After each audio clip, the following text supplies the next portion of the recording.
Lorenzo, buenas tardes. Muy buenas tardes, Julio.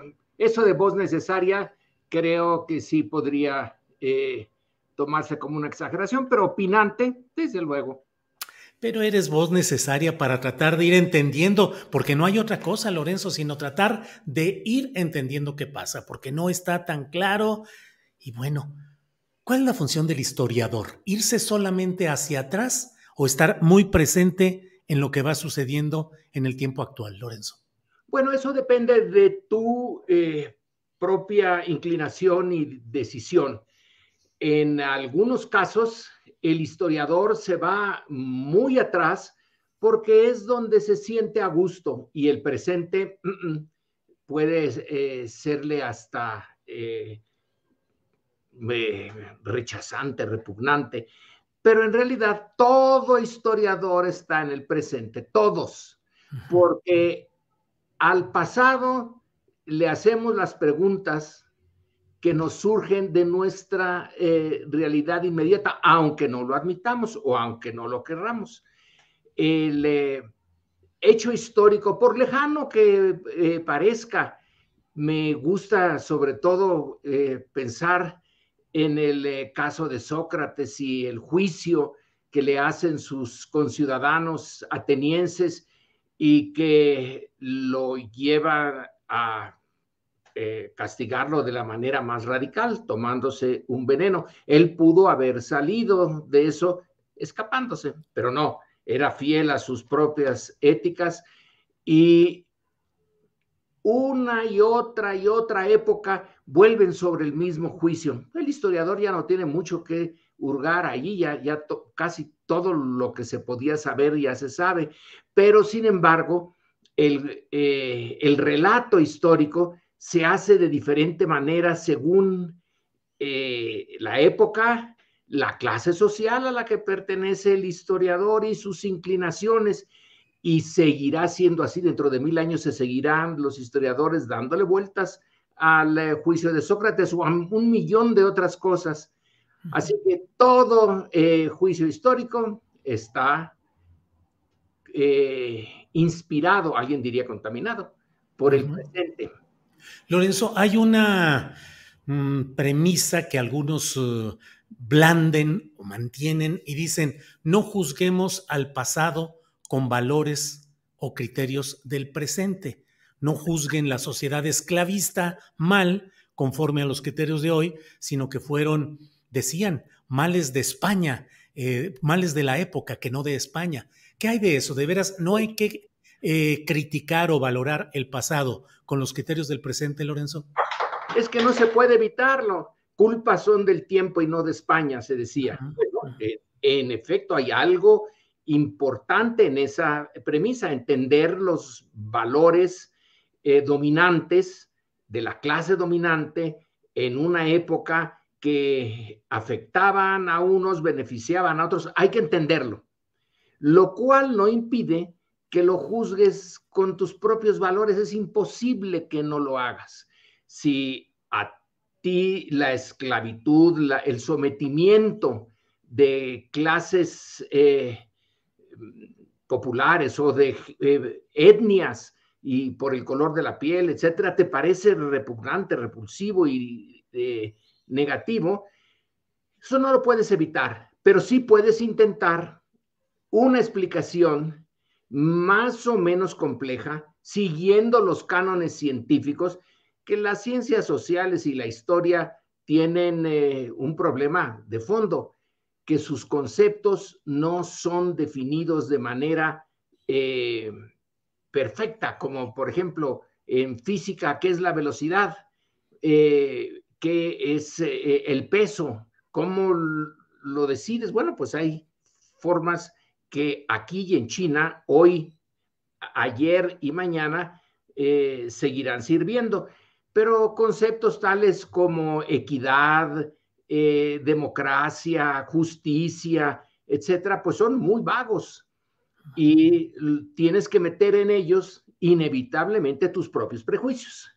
Así que si juzgas a España, su actitud hacia las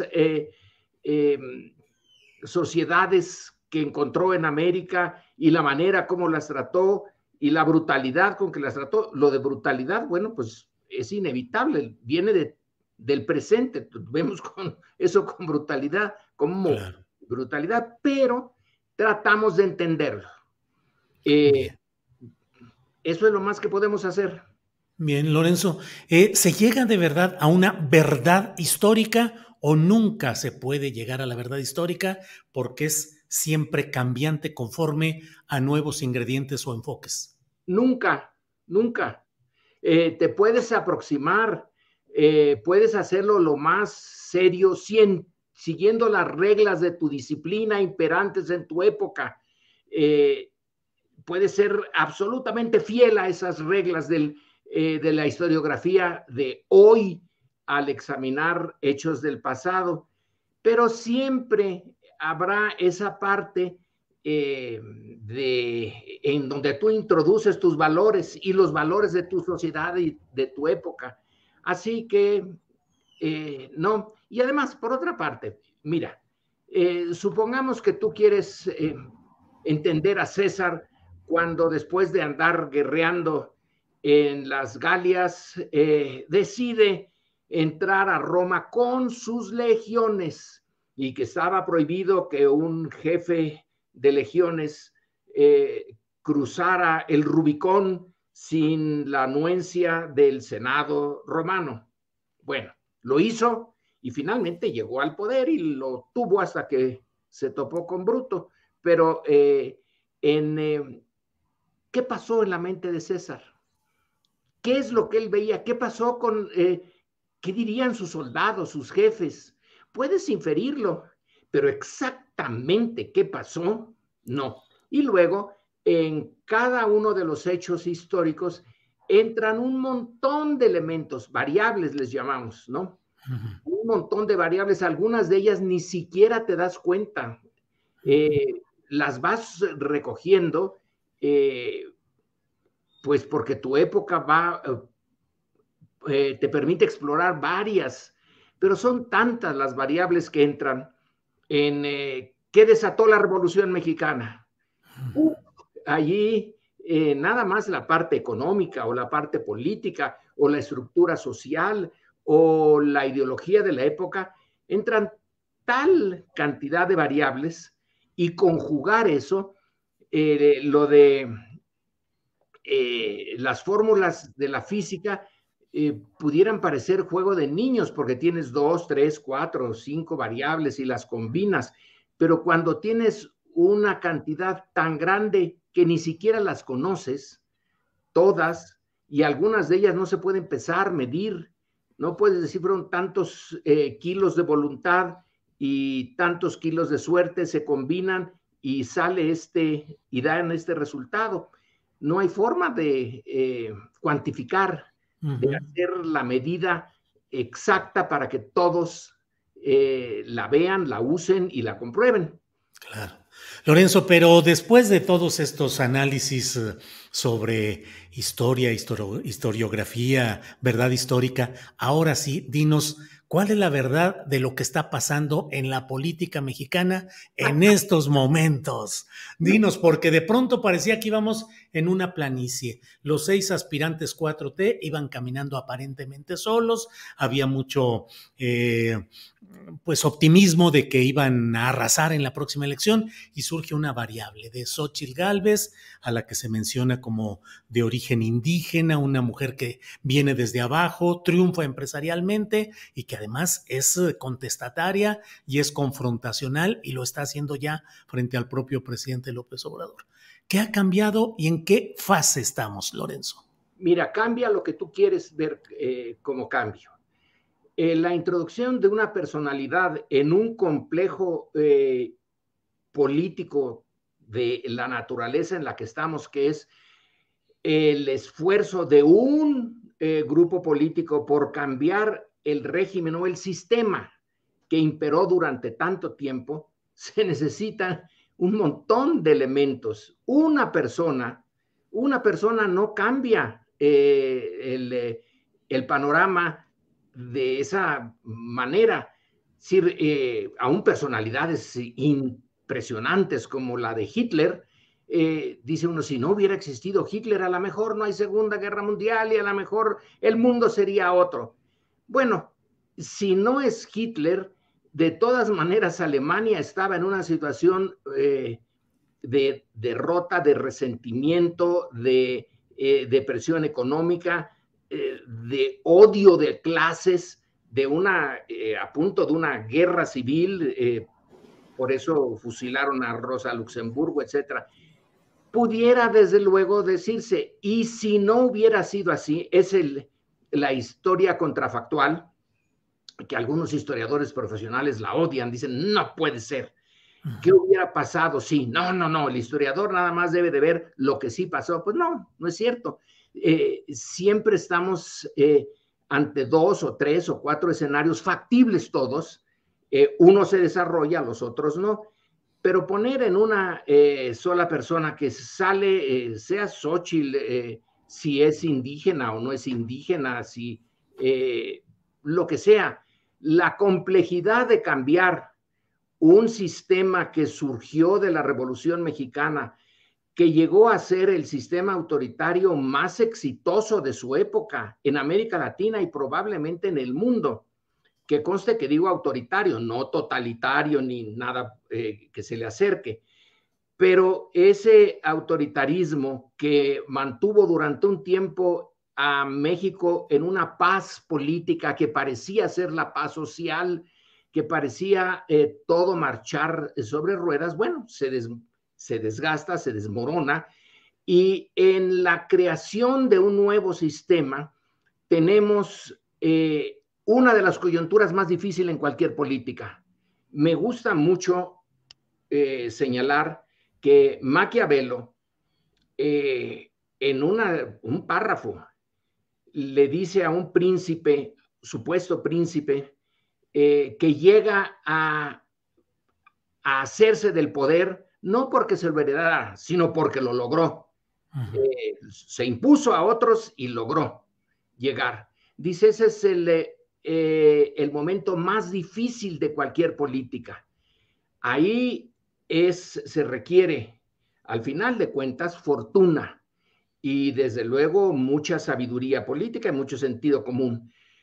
¿Por qué? Él es muy simple, pero muy agudo. Dice, durante el reinado del otro príncipe, el que se está yendo, digamos aquí el PRI y el PRIAN, que se están yendo, había una coalición de intereses que estaban en contra.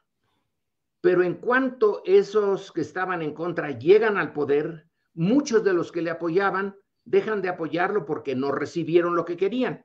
Maquiavelo lo pone de esa manera tan clara. Bueno, pues no les dieron lo que querían, pero pueden ser muchas otras cosas. Pueden ser razones ideológicas, etcétera. Entonces, el nuevo gobernante encuentra que parte de sus apoyos desaparecen y desde luego tiene en contra siempre a todos los que estaban muy bien en el antiguo régimen y dejan de estarlo en el actual. Así que tiene enemigos por los dos lados. Es realmente la coyuntura política crítica más difícil que enfrenta cualquier liderazgo político o cualquier fuerza política que quiera intentar transformar un sistema, un ejercicio del poder que quedó bien establecido, pero que cuando se va a cambiar, va a mover todos los hilos de esa trama y muchos se van a sentir agraviados. Algunos de esos hilos simplemente se rompen y ocurren cosas inesperadas. Cualquiera que se meta al estudio histórico, ya sea del presente o del pasado en política, sabe que lo que Maquiavelo llamó fortuna, lo inesperado, ocurre todo el tiempo. Puedes tener, tú dices, todo parecía ir de acuerdo a un plan, eran los 6, hay los 6 como los enanitos de Blancanieves, cantando a la mina o saliendo de la mina, todos contentos, y de repente algo pasa. Bueno, es que esa es eso es lo normal en política. Alguien señaló respecto de los planes de guerra de los estados mayores en las grandes potencias. Bueno, supongo que también aquí se tiene planes de contingencia por si tenemos que pelear acá o allá, en estas circunstancias, etcétera. Para eso están los estados mayores, se planea. Y dice alguien con mucho conocimiento de esos planes, dice, y cuando viene el encuentro y suena el primer disparo, todos los planes se vienen abajo y hay que improvisar. Claro. Eso pasa en política. Bueno, estaban los 6 caminando por ahí y le sale Xóchitl Gálvez. Bueno, pues sí, pues hay que improvisar y recomponer, pero eso no quiere decir que se haya pasado algo inesperado. Eso es lo esperado. Ahora, sí, Lorenzo, esas perspectivas electorales originales que daban una gran ventaja a la 4T en cualquier expresión que fuera, candidato varón, candidata mujer, ¿crees que se mantienen o que hay ahora ya ese amasijo de intereses mediáticos, empresariales y partidistas potenciados en la coyuntura que obviamente responden a sus propios intereses? Expresados con una candidatura, iba a decir, fíjate, una candidatura X, y exactamente es una candidatura X.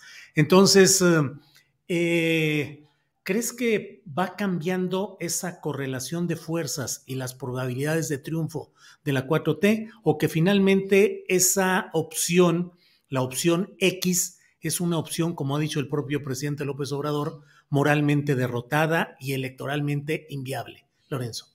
Tú dices que la aparición de X potenció, pero si tú potencias, es algo que ya está ahí, no lo creas, sí, no lo inventas.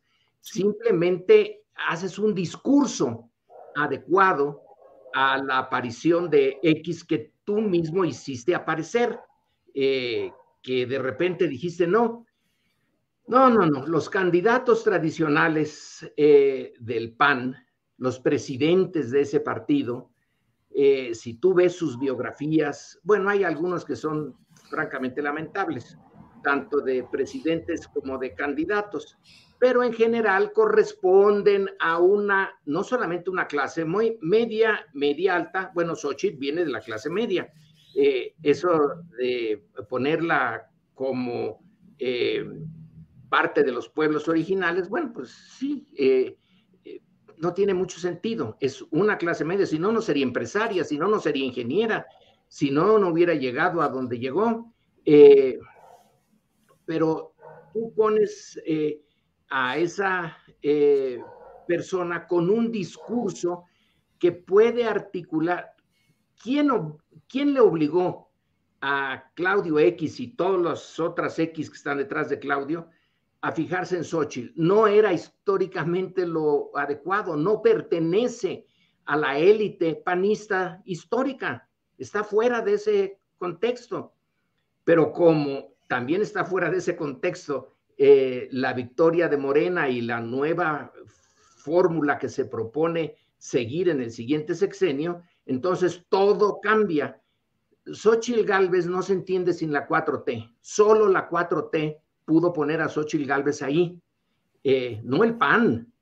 El PAN, las inercias tradicionales del PAN van por otro lado, desde la manera de vestir, la manera de hablar, el discurso, etcétera, pues le correspondía a Santiago Krill, pero el entorno en el que se mueve el panismo y lo que queda del PRI y ya del PRD ya ni digo nada, pues se tiene que amoldar al nuevo entorno. Entonces descubren a una líder potencial, o al menos un símbolo de liderazgo potencial, en el que no habían pensado para nada, no era natural que Xóchitl Gálvez surgiera, pero teniendo ese adversario y sintiendo que no queda de otra, o van a un golpe de Estado o van a darle todo el poder mediático que se pueda a Xóchitl Gálvez, y van por ese segundo camino, eso es el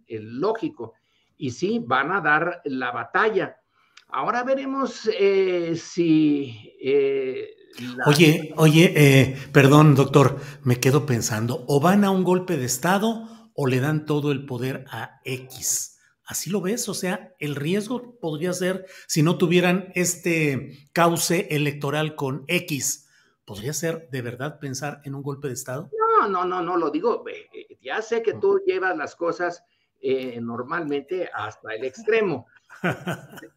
Así debe ser. No te vayas a poner como, como Claudia Sheinbaum en Tabasco, que dice que las preguntas son muy violentas, ¿eh? No, pero teóricamente, cuando un grupo con gentes que han acumulado tal riqueza, ¿cuánto se supone que tiene, por ejemplo, Carlos Slim? Pues 60,000 millones de dólares. sí, que Bueno, en una noche cambian $1,000 millones, los pierde o los gana, en lo que tú y yo dormimos 7 horas, él ya perdió o ganó ese montón de dinero. históricamente, esos grupos, pensemos en Chile, ¿no? Uh -huh. Esos grupos, pues, tienden a defenderse y cuando no cuentan con el apoyo social necesario, pueden entonces recurrir a otros medios. En el caso chileno era la Guerra Fría, que permitía acusar de comunista a Allende, de peligro para la civilización occidental, de peligro para el hemisferio occidental, para Estados Unidos, etcétera, etcétera, y se justifica la movilización de un ejército que es más militarista que otros ejércitos en América Latina. En el caso mexicano no hay guerra fría. El ejército no es como el chileno. Yo digo en teoría, y si en teoría eso está descartado, espero que esté descartado, entonces no te queda más que usar todo lo que ya tienes. Tiene prácticamente el control de radio, televisión, periódicos, los medios tradicionales. Tiene el apoyo de un tercio de la clase, bueno, de las clases, que es de la clase media. Tiene el apoyo de los intelectuales, de los académicos, etcétera. Tiene un montón, no en números, pero sí en otros elementos de poder. La 4T tiene números, según lo dicen las encuestas, que no hay que creerles mucho a las encuestas, pero pues es lo único que tenemos. Entonces, tú tienes números por un lado, que es el choque tradicional, pues no hay nada nuevo en esto. Las izquierdas tienen números, las derechas tienen dinero, y el dinero puede comprar muchas cosas y compensar por la falta de números. Bueno, pues ese es digamos, de una manera muy gruesa y muy simplona, el escenario mexicano. Ya que se acercan las elecciones, entonces hay que meterle los que tú tienes más, que es el dinero. Y bueno, en la prensa, pero lo que pasa es que la prensa mexicana ya casi no se lee, pero la televisión sí, la radio sí, y en el ciberespacio le metes todo lo que puedas. Y ahí van tratando de compensarse eh, lo que le falta a uno, a A la ver, cual, ahí se nos trabó un poco. ¿qué se trabó? ¿Ya dejó de escucharse? Ahí estamos ya de regreso. Ahí Bueno, estamos de regreso, sí. bueno, resulta que yo ya no te veo, se quedó en negro la pantalla, pero no importa. No, no importa. Adelante, te escuchamos bien. Imagino. Sí.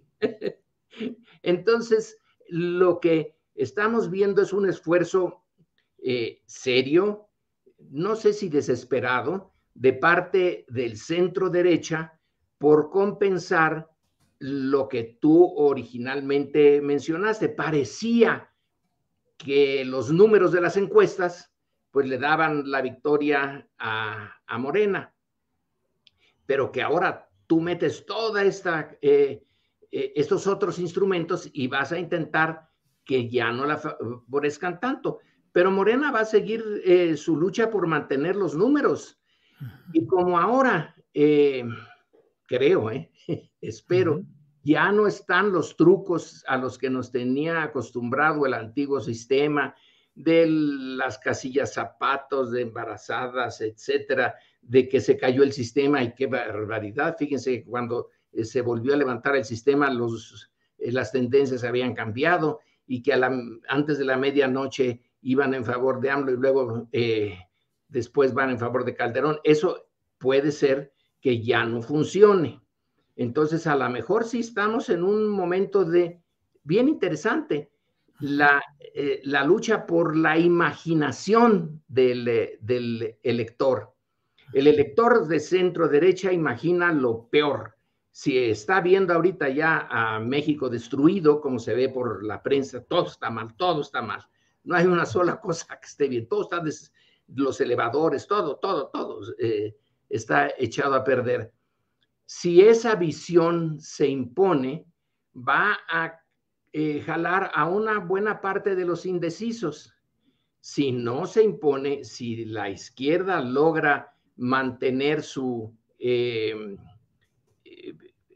delantera en la captura de la imaginación y la voluntad de los electores, porque consideran que ven en la práctica que sí está cambiando, no es una revolución, es un cambio lento, parcial, contradictorio, pero cambio. Bueno, pues entonces estamos justamente en la incertidumbre democrática. La incertidumbre democrática. Lorenzo, ¿y qué sucede cuando una oposición pretende postular como remedio algo presuntamente homeopático? Es decir, nos dices, la 4T, es decir, por las condiciones políticas y sociales y electorales creadas por la 4T, eso propició que el flanco o el polo contrario hiciera surgir a un personaje como Xóchitl. Pero en ese mismo esquema, ¿qué tanto puede prender, qué tanto históricamente pueden funcionar fórmulas presuntamente homeopáticas? Agarro una candidatura supuestamente indigenista, supuestamente de origen pobre, contestatario popular, para contrarrestar a la propia 4T. Parecería antitético. No, parecería, no, o oportunista. Bueno, y tú me puedes decir de una política que no tenga un elemento de oportunismo. Todos, necesariamente. Entonces es normal. El punto aquí sí es la cultura política, la cultura cívica de los mexicanos, que son varias culturas. La de la clase alta es una, la de las varias clases medias otras, y de las clases populares tampoco hay una sola. Depende de la región, bueno, es muy complejo el panorama. Depende de qué tan hábil sean los liderazgos, porque aquí ya no vas a cambiar mucho a México, ya no vas a hacer grandes cambios, ya no vas de repente a decir, bueno, pues ahora hago la reforma agraria y ya verán cómo los campesinos se vienen conmigo. Ya no hay nada de esa espectacularidad. Tienes que tener un discurso adecuado para un mundo en donde ya hay mucha información. Hay ciertas, tu educación, la familia de donde vienes, tu religión, etcétera, te hace proclive a imaginar un futuro catastrófico o positivo, y en esa imaginación hay que tratar de alentar, si estás en la derecha, de decir esto va a ser un desastre, y Xóchitl parece ser el remedio. ¿Cuál es la experiencia de Xóchitl como organizadora de masas, dirigente político de un movimiento? Pues ninguna. Pero detrás tiene la construcción que le está permitiendo quienes sí tienen los recursos para presentar escenarios. Se trata de que los presenten como factibles, que hagan que el votante se vaya por ese camino. Del otro lado está sobre todo Andrés Manuel, que es el que articula a Morena es su discurso, son sus mañaneras y es su biografía. Andrés Manuel tiene de su lado su biografía. Y entonces aquí intentan crear una biografía alternativa. La ingeniero que es muy capaz, que hace edificios inteligentes y que a lo mejor hace inteligente al país, poniendo al servicio de él, la nación mexicana, lo que puso al servicio de unos edificios inteligentes. Y en esa lógica salimos todos de la catástrofe en la que estamos.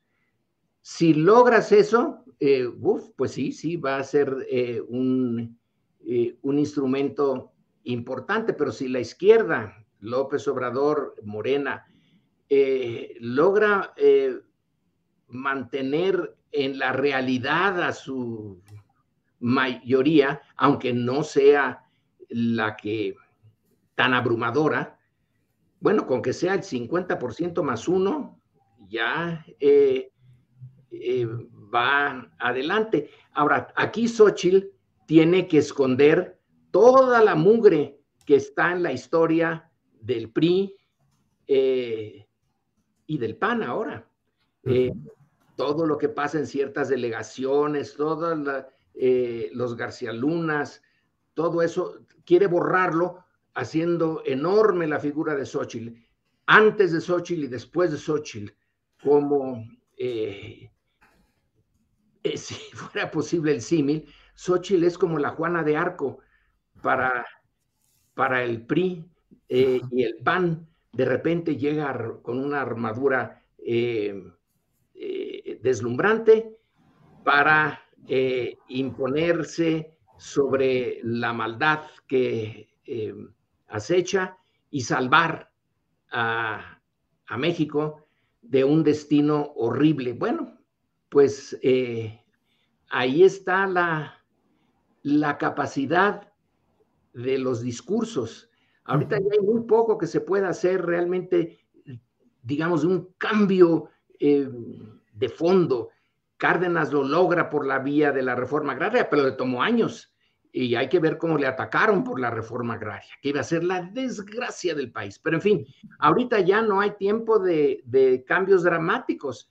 Ya estamos a menos de un año de las elecciones.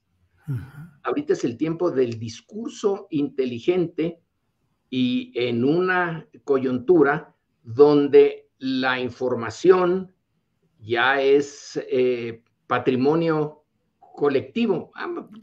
Puedes amañar, pero el ciudadano mexicano ya tiene muchísimo más información de la que tuvo en cualquier otra época de su historia. Claro. Bien. Lorenzo, en otro flanco, el flanco de las 6 aspiraciones, dicen a la coordinación de la defensa de la 4T, llamadas corcholatas. Así los destapó en su momento hace 2 años el presidente López Obrador. Pero el propio Mario Delgado emitió una carta enviada a estos aspirantes, hombres y mujer, diciéndoles que tengan cuidado con la estrategia jurídica y la narrativa mediática que está tratando de crear condiciones para un eventual frenar sus aspiraciones y sus derechos políticos y electorales. Es un fraseo cuidado, cual corresponde a un dirigente político partidista, pero en el fondo dice que tengan cuidado con los dispendios en espectaculares, en pinta de bardas, lonas, y que muchos son de queda bien, gente queda bien que lo hizo, pero que deben desmarcarse para evitar que pueda haber una sanción jurídico-electoral. ¿De qué estaríamos hablando, Lorenzo? Estamos hablando, bueno, ya tenemos una historia enorme de meterle zancadillas al proceso electoral. Eso ya lo sabemos, ya no hay inocencia aquí. Lo que está diciendo, a mi juicio, entre otras cosas, es lo siguiente. La 4T tomó el control de una parte del gobierno, pero no de todo el gobierno. Y resulta que la Suprema Corte y el Poder Judicial son del antiguo régimen y están metidos en el gobierno. Entonces, los asesores de los opositores a la 4T han sido bien claritos. Desde hace años le dijeron a los dirigentes y encargados de la visión de la oposición, hay que trabajar en la Suprema Corte, ¿no? Se los dijo Héctor Aguilar, y les dijo, hay que ir a uno por uno de los ministros y trabajarlos. Ya sabemos cómo se pueden trabajar. Puede ser que nada más se les convenza con unos buenos argumentos o pueden ser otras cosas. Entonces se tiene a un poder de los que llaman independientes dentro de la maquinaria del gobierno. Y ese poder puede pasar lo que en Guatemala está pasando ahorita, que un miembro del sistema judicial, del sistema de justicia, entre comillas, de Guatemala, pues se asustó y dijo, ay, caramba, a lo mejor Arévalo, que no estaba programado, va a ganar, entonces vamos a descalificarlo. Les está diciendo, hay elementos que la derecha puede usar para que una descalificación de la Suprema Corte y del Tribunal Electoral del Poder Judicial de la Federación sirva para arruinarlos, como ocurrió en el caso de Guerrero, y decir, violó usted la ley, y como en este país la ley se observa a rajatabla, está usted descalificado. Puede ser. Entonces les está diciendo, mucho ojo. Y esto a la vez uno puede decir, y supongamos que la oposición es la que está haciendo las pintas y que puede poner todas las pintas que quiere decir, uy, fueron tantos millones, entre otras cosas, porque nosotros lo hicimos y sabemos cuánto cuesta, y eso ya violó la ley. Son un montón de áreas en donde se puede encontrar el choque soterrado, no abierto, pero efectivo. Y yo creo que lo de Mario Delgado, pues va por ese camino. Pero ni Mario Delgado ni nadie puede evitar que haya pintas que no son de ellos, pero puede que sí. Entonces estamos en un campo bien con mucha neblina. Para ir cerrando, Lorenzo, como siempre, agradeciendo tu amabilidad de platicar con nosotros extensamente y a fondo, y que estas pláticas son para escucharte, para escuchar lo que nos vas diciendo, plantearte qué tanto podemos considerar la posibilidad, digo, ¿cómo concibes un escenario en el cual un poder electoral, ya sea el Tribunal Electoral del Poder Judicial de la Federación, decidiera suspender los derechos electorales de los 6 aspirantes de la 4T? ¿Sería como una batahola social, Lorenzo? Pues sería como una especie de golpe de Estado blando, porque el poder de los jueces y de todo el sistema judicial tiene una historia, y no es precisamente una historia gloriosa. En los últimos años hay más de un momento en donde el ciudadano común y corriente puede ver que hubo fraude y que las estructuras formales lo avalaron. 1988, para empezar, y otros que siguieron. Entonces, sí se puede, pero ¿por qué no lo han hecho antes? Han hecho algo así hasta ahorita. Sí, en el caso de Guerrero lo hicieron, pero es marginal Guerrero. Es que esto significaría más o menos como ahorita en Guatemala. Poner todo el sistema en crisis. ¿Les conviene? A lo mejor. ¿Cómo se sale de una crisis así? ¿Cómo sale el país de una crisis así? Supongamos, por suponer, como dice el poema de Vallejo, ese sobre España, digo, es un decir, cuando le dice a los niños del mundo que si España cae, digo, es un decir, que suspendan los 6 de Morena, que en realidad son 3, bueno, en realidad son 2, que los suspendan. La crisis sería mayúscula. ¿Ganarían? Lo que se está con muchos trabajos intentando es crear unas reglas, un régimen de reglas que sea creíble. No fue creíble en el pasado, pero como no había alternativa, pues había que seguir con eso. Pero la legitimidad, hace mucho que la perdió el sistema presidencialista, priista. Recuperar la legitimidad de un sistema político que el grueso de la población crea en él, lo acepte, lo defienda, lo vea como propio, después de la historia que tenemos, no es cosa fácil. ¿Se puede echar abajo esto? Puede que sí. El costo es de largo plazo. Alguien puede decir, a mí el largo plazo me tiene sin cuidado. En el largo plazo todos vamos a estar muertos y yo lo que quiero es que echar abajo al López Obradorismo y que no vuelva a aparecer para nada. Y si lo llevamos esto a una crisis, pues ni modo. Ya veremos qué se hace en el futuro. Es una opción.